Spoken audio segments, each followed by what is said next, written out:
Welcome to the Au Jus.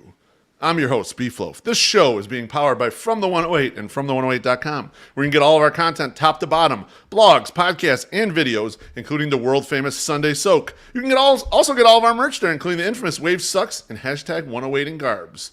This show is powered by you, the loyal 108 supporter. Please subscribe to our YouTube channel. Feel free to tickle the undercarriage in the process. Like, comment, turn on notifications, and most definitely do super chats because that's the way we get paid, and that's the way we continue to make the content you know and love. Tonight's guest.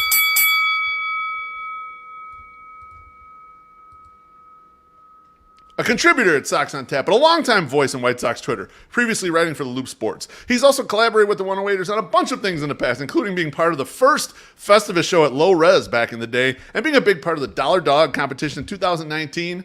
NWI Steve, welcome to the Au Jus, my friend. Beefy, my man. Long time no talk. How you doing tonight? Terrific. I'm looking forward to talking some ball with you. When I built the idea of this show and I put this up, you're one of my first guest ideas to bring on here, just because we have these talks at the ballpark. We'll meet up. We'll be hanging in the parking lot in Lot B, drinking some beers and just talking random shit about the team. I figured, why not bring it here? Why not have our stuff going on here? What's going on with you lately, my friend? You know, a lot of same old. Biggest thing for me and biggest change is kind of part of the reason why we had to delay this conversation a week is part of my sales territory now has been expanded out to Northern California. So I was out on the West Coast last week, and correct me if I'm wrong, you allegedly have a friend that used to live on the West Coast, if I heard that correctly. I do. He brings it up scarcely. He doesn't always like to mention it to the crowd, but yeah, I do. My buddy, my sex summer, he allegedly lived on the West Coast. Claims he did great with women back there. That's what he keeps reminding me. Who knows? Your mileage may vary on that one. I'm not really sure. How about Sox On Tap? What's going on there? I know you guys have the On Tap Sports Group as a partnership with Sports Illustrated. Kind of what's going with the Sox On Tap show and what's new at On Tap Sports in general? Yeah, I mean obviously the partnership with Sports Illustrated, big thing for us here. That's something we're pretty proud of. As far as kind of how things are going and what we've got planned for this season coming up here, still going to be doing the post game shows. Pretty consistently on that. I mean, I think we hit maybe 130, 140 broadcasts of that last year. So it's impressive. Pretty intense on it. So we're definitely going to be keeping that up. We got some new writers in the fold. Our guy Sox Insane handling the game recaps on an almost nightly basis. And the fact that this guy is able to churn out the content that he is and sit through all of these games and put together thoughts on it so that I don't have to and other people don't have to. I mean, he really deserves a medal or some kind of an award for just his perseverance in regards to that. But we're ramping up here, getting ready for the big tailgate on opening day in Lot B. Nice. So we're going to be getting wild, as they say. Awesome. You guys will be out there as soon as they let you in into Lot B. It's been under construction the entire fucking offseason, and it's ridiculous. They've done almost nothing. Like, they're starting to finish, and I'm like, I don't even know what you did. Yeah, it is truly crazy. But, yeah, we will be out there bright and early. I mean, 3 o'clock start. Listen, I plan on cracking that first beer at somewhere around 8 a.m., give or take, 10 or 15 minutes here. Listen, it's a national holiday. As far as I'm concerned, opening day, it's like Christmas, Thanksgiving, the 4th of July, Festivus, and Pulaski Day, all rolled into one, multiplied by about 50. I love this. Let's get to a drink real quick. Yumper, thank you for the drink. Appreciate you. Yes, it is white wine tonight. We're white wine special when we're in the Au Jus. Thank you. Steve, I like to hear that Sox Insane is picking it up for you so you can stick to doing analysis. I actually had someone reach out to me, a mutual friend of ours, reach out and say, his 3 favorite Sox bloggers right now are me, you, and Margulis. And I would venture to say we're nothing like each other explicitly, but all kind of down the analysis vein if we're doing it. Yeah, and I agree. And that's one of the nice things when Sox Insane, our guy Besnick, came on board is that's really a big strength of his. And you know this from being in the corporate world as well as I do. You got to have people in the right positions to be able to execute on a day in and day out basis. The post-game recaps on a daily basis, that's not my strength. Doing the deeper dives, kind of looking at bigger picture kind of things, that's more my bread and butter. For Besnick to be able to go in there, churn out those recaps, and he does a phenomenal job at those. So it's really helped our group as a whole kind of be able to be cohesive in what we're putting out there from a content perspective. Yeah, absolutely. Nice to get the parts in place. One thing I wanted to bring up before we got into strict baseball talk here is, I don't know if a lot of people know this, but you and I basically dreamt up the dollar dog competition that we ran in 2019 that actually got a ton of fanfare. Like, it was such a weird esoteric idea, and it was literally just me keeping track of people tweeting at us like, I ate all these hot dogs. We were at Wings and Rings. I can't remember if we were working on like one of the off-season shows that they were going to host, and we were all going to be on the panels and doing different stuff. And you and I started getting back and forth. And, I feel like it was the Sox Fest after party.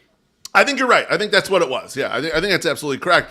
And we started going back and forth about the dollar dogs. And I said, Steve, there's no way you can eat more dollar dogs than Jose Abreu has RBIs in 2019. And you're like, no, fuck you, Beef. I can definitely.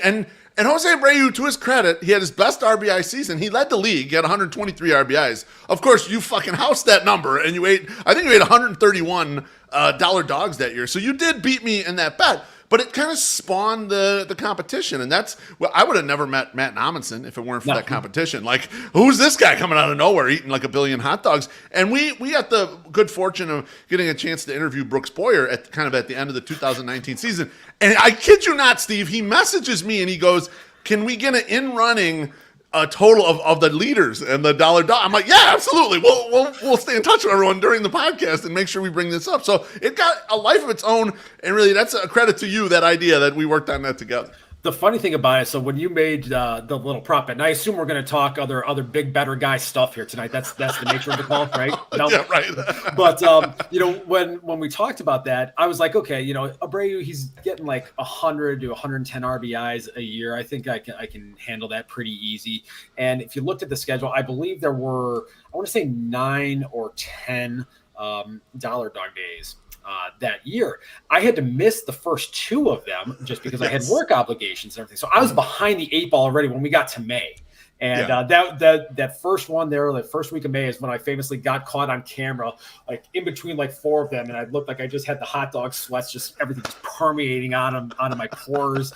And I was sweating it out a little bit. I'm going to be honest with you, when Abreu went on that tear. But the thing that really saved me was that infamous July 3rd doubleheader when Dylan Cease made his debut, when I housed 22 of them between the 2 games.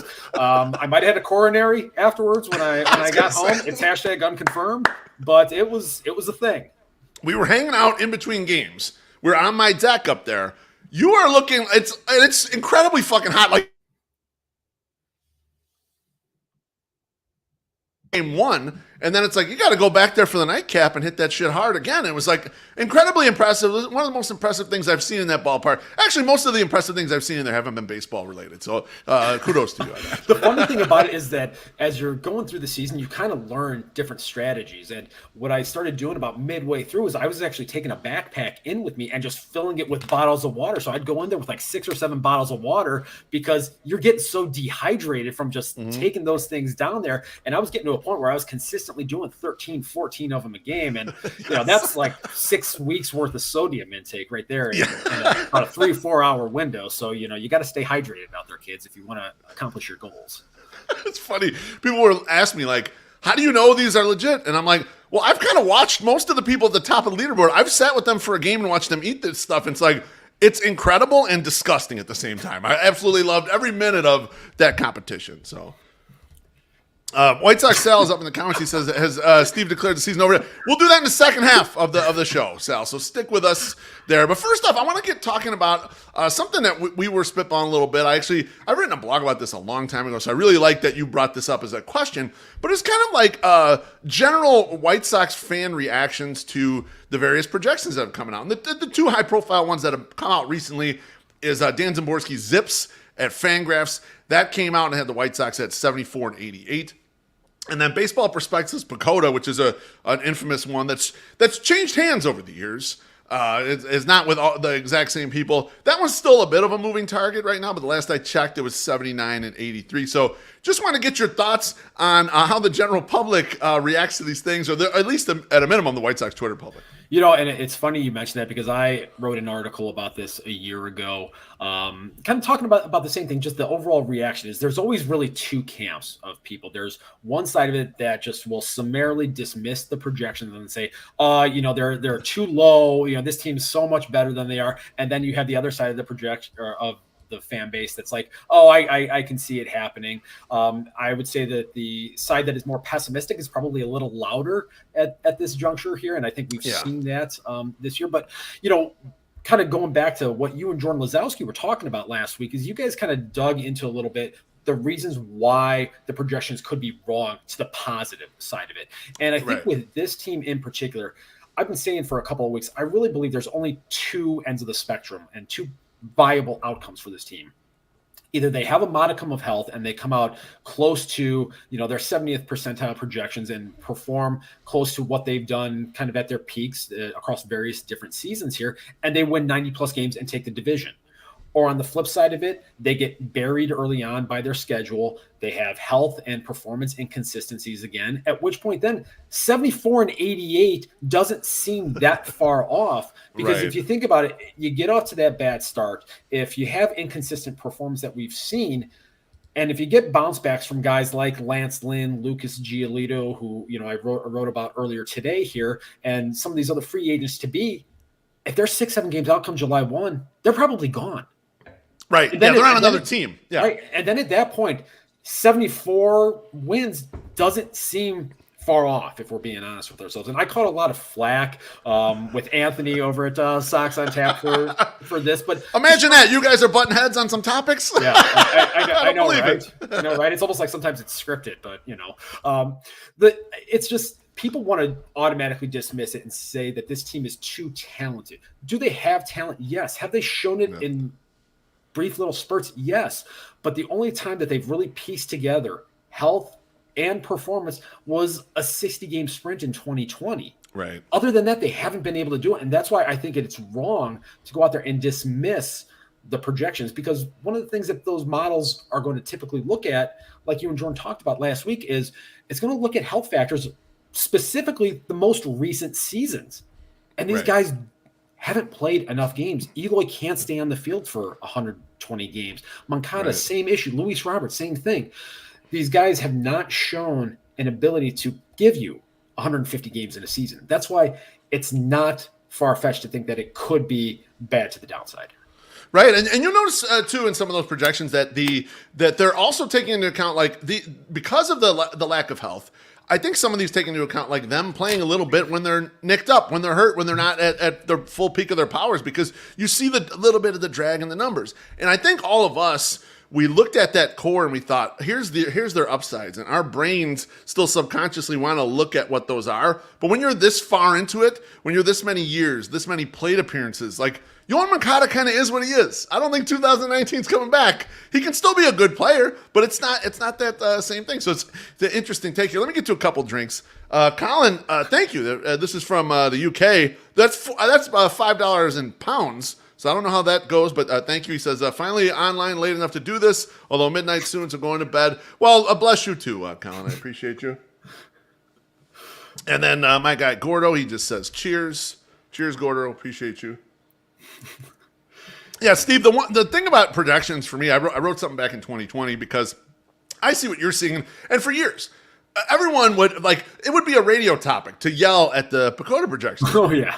And it's one of these things, I think it's a visceral reaction by a fan of a team. What the fuck does this guy know about my team? I watch my team every day. And really what these projections are doing is they're removing the cognitive biases that we all have from watching the team. Like, we go to the park, scream and yell at some shit. I'll think I observed something, go look it up, and I'm like, and then I'll look up kind of the longer term. Is that true? And it's like, no, 50% of the time I'm way the fuck off base. I thought I saw something and I didn't see nothing. And that's kind of what they're attempting to do, is strip back all the stuff we're seeing. Now, there are things we're seeing that maybe would be beneficial to an objective observer in that case, but I think there's more that they strip away that helps. I agree with that 100%. And I think to your point right there, you can have biases, you can have opinions on things that you perceive. And then if you actually dig into the numbers, you can find out that, your perception can be wrong in cases. And I actually think that's a good thing, to be continuously learning about the game, because this thing has evolved a lot. And there's going to be a major evolution with it this year, with some of the rule changes, the elimination of the shifting that's going on, the limitations on the pickoff attempts. So, things like stolen bases could become a little bit more in vogue, like during the cocaine-fueled days of the 1980s on the AstroTurf. Yes, I love those days. You could be seeing stuff like that happening again. And I just think it's good to constantly be looking at your perceptions and your opinions and seeing if they're actually right or not, unless your name's Ken. That's right. Just be you, Ken, all the time. White Sox Sal says, this is my favorite crossover since Seinfeld and Mad About You. Thanks for that, Sal. But I like that point, Steve, because as people observing and making content, we do have to keep learning every day and like looking at things. And sometimes your observations at the ballpark are good in the way that they point you in the direction of something that you really should dig into and you should look into. And I think a lot of times I see it out there in the content space. People are still trotting out the same old shit. And it's like, no. This game evolves fast. Things change fast. These players, the profiles change fast. So I think that's a very important point there. If you at home are getting pissed off at projections on a regular basis, I've got 3 thoughts for you as to what to do to remedy this for yourself. Number 1, you can ignore projections altogether. Not ignore them like the people who say, oh, I've never seen Star Wars, and they have to tell you every day that they've never seen Star Wars. Not like that. I mean, like really ignore it. Like don't worry, don't ingest it. Number 2, you can bet against them, okay? There are now everywhere you can bet on stuff or bet with your friend. Is that true? You don't like that? Allegedly, you can bet on stuff. And the third thing is exactly what Steve and I are talking about. We'll take these projections and we'll say, okay, we start digging into them. It's like, oh, I didn't think about that part of this team. Or I didn't think, oh, and they're higher on this guy than I am personally. Like I'm seeing in the projections right now, at least with Zips. Zips is higher on Andrew Vaughn than I am. I'm concerned about his first 1,000 plate appearances not being so great. And maybe he will pop up this year and be fantastic, but that's one of my concerns with this team as we head into 2023. And that's a very valid concern. And that's one of the things that was fascinating to me over the winter was the diametrically opposed positions of the fan base. You had the Jose Abreu supporters that were just adamant that, you have to re-sign him. He has to, be here, even though it was pretty obvious that he didn't want to be here anymore. Right. I mean, if you actually look at his comments. So you have that aspect of it. And then you have the other people that are like, no, he's on the wrong side of 30. The aging curve exists. And there's nuance to all of this. And that's one of the issues that I have with a lot of the opinions that get shared within White Sox Twitter is there's very little nuance that is frequently shared. It doesn't have to be all or nothing on one side of the spectrum here.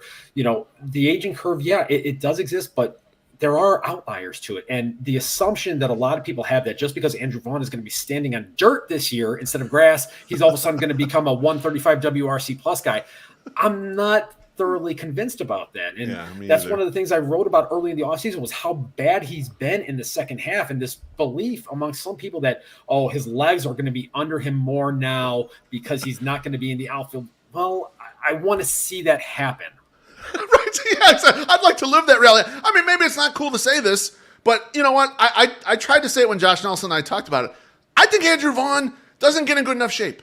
He just hasn't been in good enough shape to last the entire year. Year one, I get it. Because you didn't get a true minor league and you got thrust into a role and then, Eloy rips a titty and you're out there. You just got to do it, right? Okay, I get that year. After that year, though, get in fucking shape. And he dragged ass again in the second half. And you can't tell me left field is that strenuous. That's where they put all the people who can't move. And they put him there and he died on the vine. I want him to quit being so lazy. Get in shape, Andrew. All right, that's what I need out of you. Get in shape. And maybe not cool to say, but we call players lazy sometimes, or we call players not in shape, or they get hurt for whatever reason. I think we're seeing that with Andrew Vaughn. Aloha, Mr. Hand. Thank you for the drink. Appreciate you. No, that's a really great point right there. Andrew Vaughn is a guy that, he was a Golden Spikes winner his sophomore year at Cal, and so he came in with these very lofty expectations. But the fact of the matter is, and we've talked about this, I know at various points, if you're a right first base only guy, you have to mash. There is no alternative to this right now. Basically, you have to at worst be Rhys Hoskins.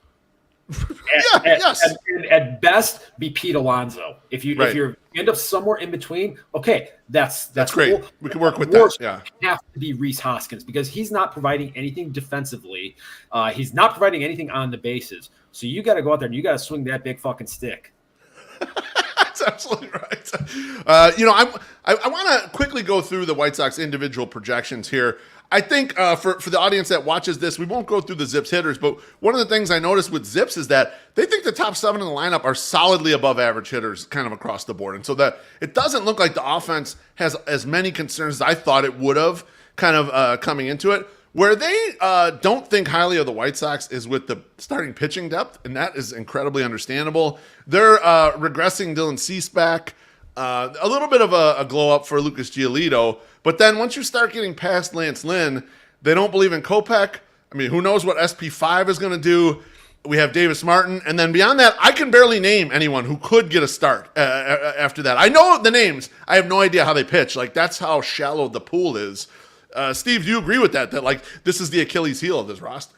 I definitely agree with that, and that's one of the biggest concerns that I had going into the winter was that they needed to fortify that starting pitching depth, and I thought that they could have done that by bringing John Cueto back, and they could have done some other things out there because like you said, we don't know what Michael Kopech is at this point. He pitched 126 innings a year ago. He's still in that ramp up phase, but he tailed off significantly in the last 6 weeks of the season last year. Now, hopefully he had a full season under his belt in the starting rotation, so he understands the rigors and what it's going to take to be a starting pitcher, take the ball every 5 days to hopefully give you 160 to 170 innings this year, but that's not a guarantee. And again, that's one of the things that the projection models are going to look at. It's not a guarantee until you prove that you can actually go out there and do it with consistency. So there's a real concern right there. If he doesn't take that next step, or at least be what he was a year ago, this team is in trouble from a pitching standpoint. And, like you said with, the Mr. Long-haired douchebag. Right. I don't know what he's going to be or if he's going to be here at all. Exactly. That's the thing is, they could very well be looking at a lot of Davis Martin. Yeah. And then you're trying to pluck maybe Sean Burke up there for a team that has a lot of uncertainty to it and doesn't have a lot of things that you can point to and say, I can guarantee that I'm going to get this from the 2023 White Sox. The pitching dynamics right now is very concerning because you really don't know what you're going to get. Like, is Lucas Giolito really going to bounce back? Are the mechanical changes and the slim body frame going to ultimately get him back to what he was the 3 years prior? We don't know. And his Lance Lynn was really good after he brought in that curveball a year ago, but he's 36 now. Yeah. And how does the body hold up? I mean, even when he had the good year in 2021, Steve, 157 innings. Right. He's not a horse anymore. If you get 150 out of him, great. That's good, I think, at his age. So you're 100% right. To me, that is the Achilles heel of this roster is there are so many question marks there. And they would be well served. Like they just went out and got Elvis Andrus, and I know we don't have that on the agenda to talk about. Good move from a solidify the back of this roster standpoint. I don't know if we're going to get 2022 Elvis Andrus. I'd bet against it. I'd say we're probably going to get normal Elvis Andrus, but he should be fine or whatever. But it adds depth to the roster. Yeah. The White Sox could use Elvis Andrus signing on the starting pitching side, even if it's just Chad Kuhl or someone like that, who you plug in as the long man and a safety valve if shit goes wrong, and a guy who can actually step up and make a start. I don't even know who the fuck you go to if you've got no SP5, if he's out of here because he's bad behavior, and Davis Martin's in the rotation. I have no idea who you bring up for a start when you have a doubleheader. I don't know who that guy is. I'm not sure. I think it's probably Sean Burke, honestly. Yeah. And I'm just trying to think, I can't even fathom who else is going to be in Charlotte's rotation this year.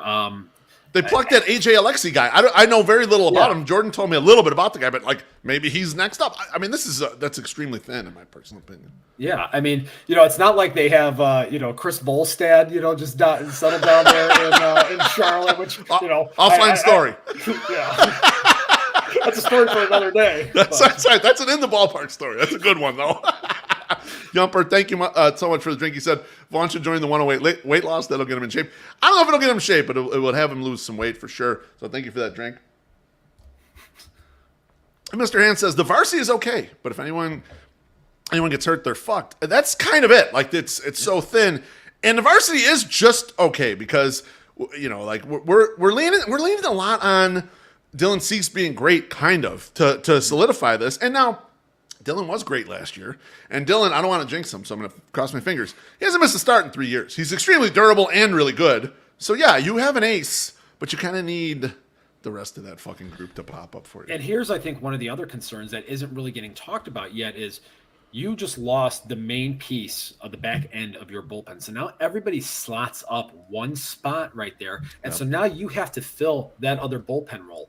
If the starting pitchers are not giving you length, if they're not and I talk about this almost every night on the postgame shows. People are probably fucking sick of hearing me talk about it. But if you can't go out there and cover 18 outs with consistency, you got a big fucking problem. Yeah. Yeah, Brandon Stokes asks, Steve still alive? He is, but I don't really know what his status will be like or what he'll look like. I mean, there was a time when we thought Jimmy Lambert was a starting pitcher, and that time is not anymore. Like, he's converted to the bullpen. There was a time we thought Ronaldo Lopez was a starting pitcher. He's now a back end of the bullpen guy. Like, these things kind of change. Sometimes these guys just don't make it. So, I don't know, but you're totally right. It's shifting everyone up. It's also a bunch of role changes potentially, right? You've got guys moving into spots they're not familiar with.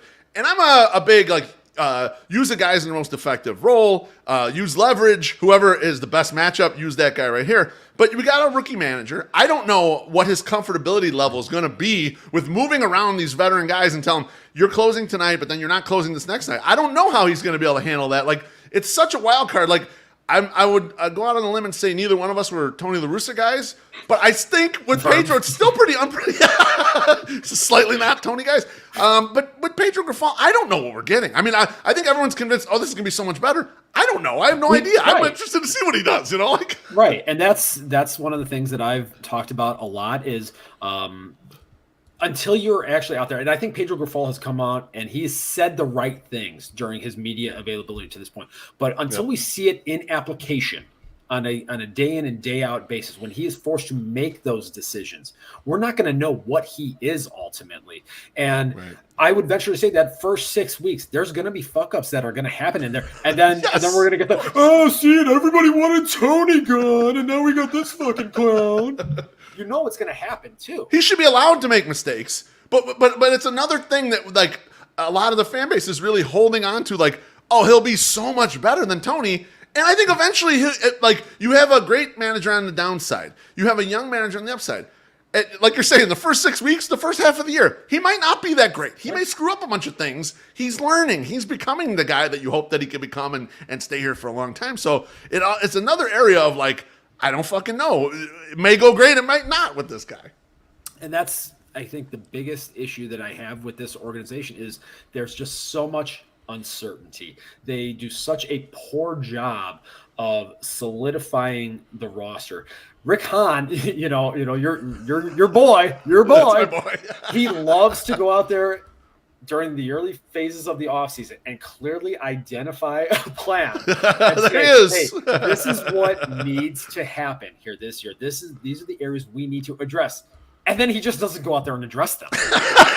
He's aware of them at least, but he doesn't kind of do it. He doesn't follow through. I would think that, somebody, because I've been hearing about these 3 degrees that he has since, he assumed the general manager position a decade ago. I would think by now he probably would be able to build better models, but alas, here we are.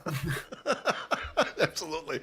I want to pull this comment up. Baloney says, Ethan Katz is the second most overworked Sox employee next to the Midwest beer stand ladies. That's 100% true. And a lot of this thing is leaning on him. Like, I think it's funny because we used to do the Coop will fix him, but we are in the Katz will fix him era right now. Like, it's kind of like bring in all these broken toys and he's got an arm in him. Like, the first 3 pitcher acquisitions right hot out of the gate were all guys that he was kind of vouching for. SP5, who was in a little bit of trouble. Well, then we got Nick Avila, who they got in the Rule 5, And then they traded for the Gregory Santos guy from San Francisco. Those are all guys he's crossed paths with and kind of vouched for the that he knows what the repertoire is and he can do something with it. We're kind of moving out of the Kupel fix him era and into the Ketzel fix him era.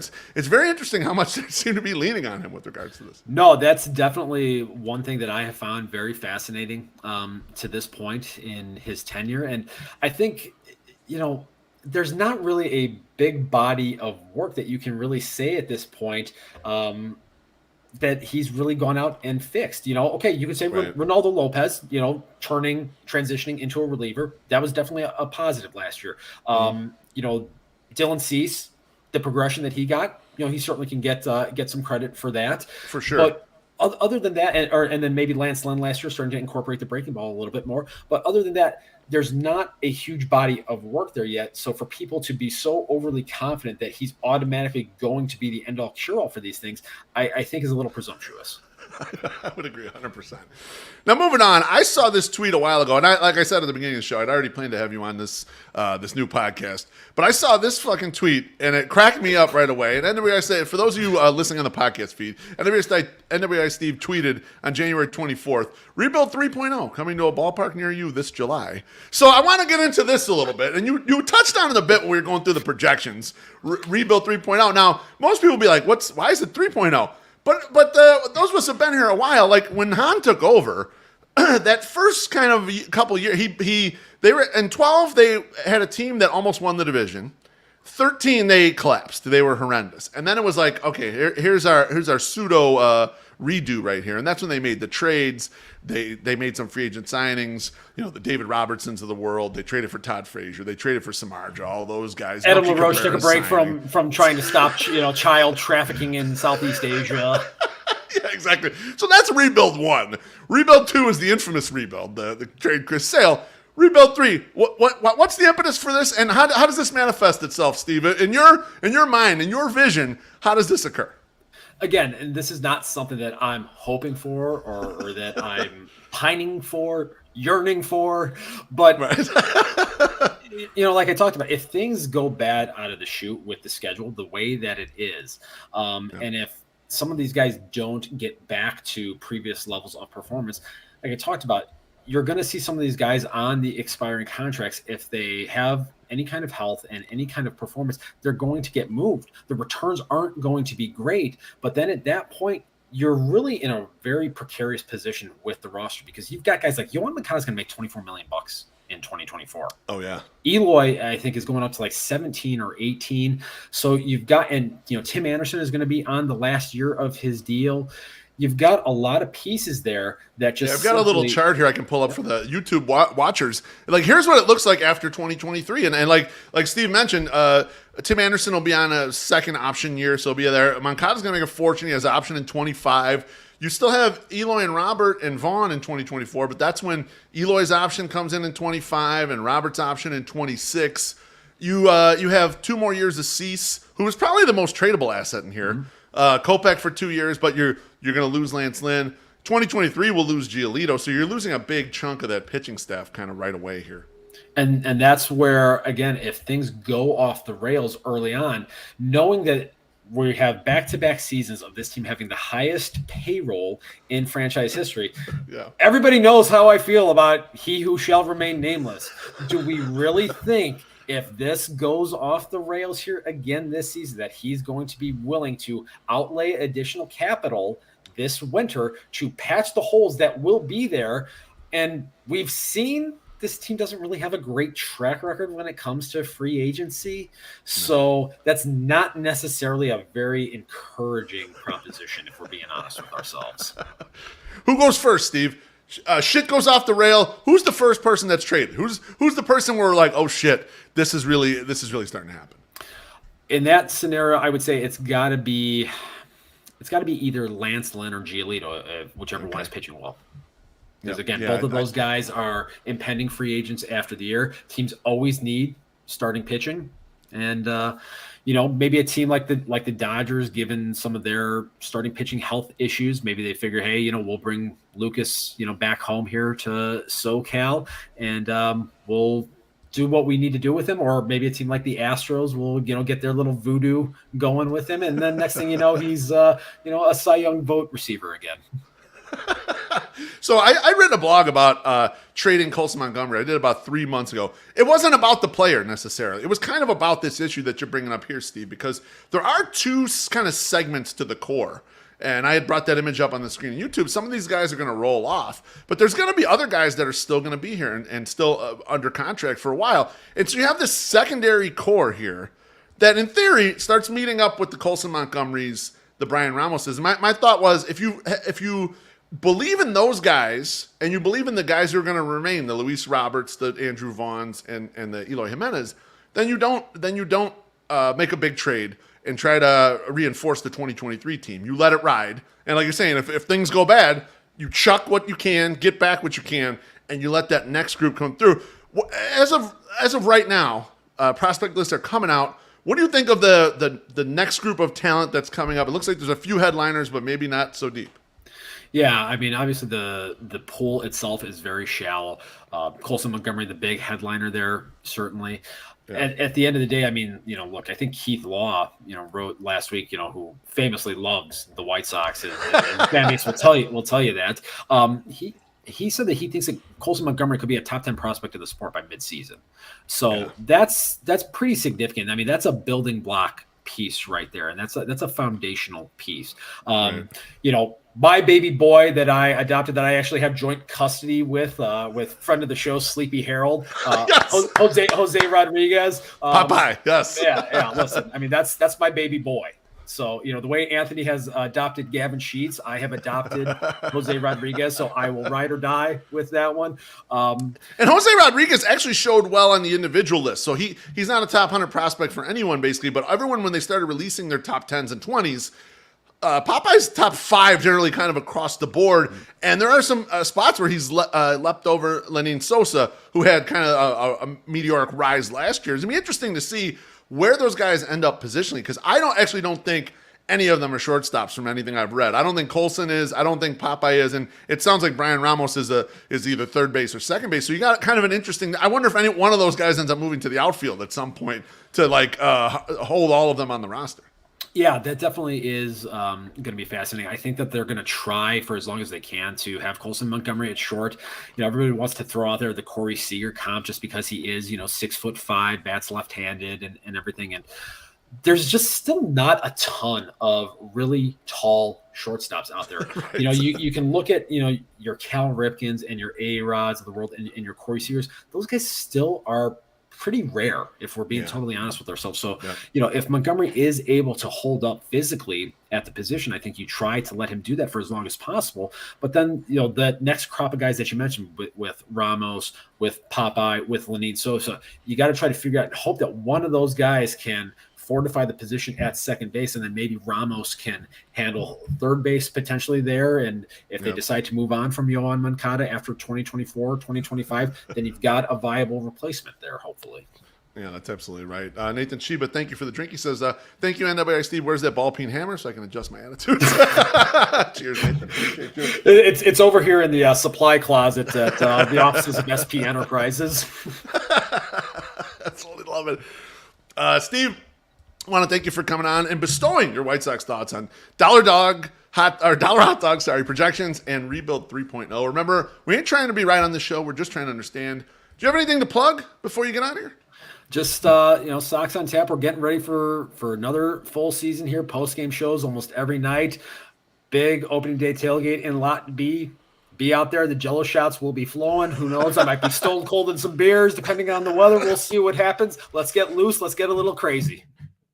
Steve, still the same lineup. Who is it? It's still you, Tony, Johnny, Buzz. Who's the group that's going to be shuffling through these post games all season long? Yeah, Besnick is probably going to be getting hopping on the mic here a little bit more with my travel responsibilities kind of being what they are going to be this season coming up. We're going to need to kind of have a little bit of a deeper roster, very similar to the White Sox in that regard. Sean Roberts over in Iowa. That's right. Every once in a while here. So, he's got a midday show now, so he's got a little bit more flexibility from that perspective. So we've got kind of that that core group of us, so to speak. But, we've got other guys that we're able to sprinkle in there when you need a pinch hitter every once in a while. That sounds awesome. Tell everyone over there that I said hi. Thanks for coming on, man. I can't wait to have you on again. It was always great talking to you, Steve. Beef, pleasure as always, my man. Cheers. Take care. That was NWI Steve. Next week's guest is my absolute white whale for guests. Since I've been doing podcasting, 108, we've tried to have this person on for all the years that we've been doing podcasts. He's one of CBS college football experts. He's a diehard White Sox fan. That's Tom Fornelli. Tom Fornelli is going to join me right here. We're going to talk some White Sox stuff. He's a longtime White Sox fan, hilarious guy on Twitter. So that should be fun for next week's Au Jus. Just want to thank NWI Steve again. Want to thank you, all of you, the 108 family that was up in the YouTube comments. Appreciate you smashing the like button, comments. Of course, the drinks and tips. Love all of you. Let's have a good week. Peace, everyone.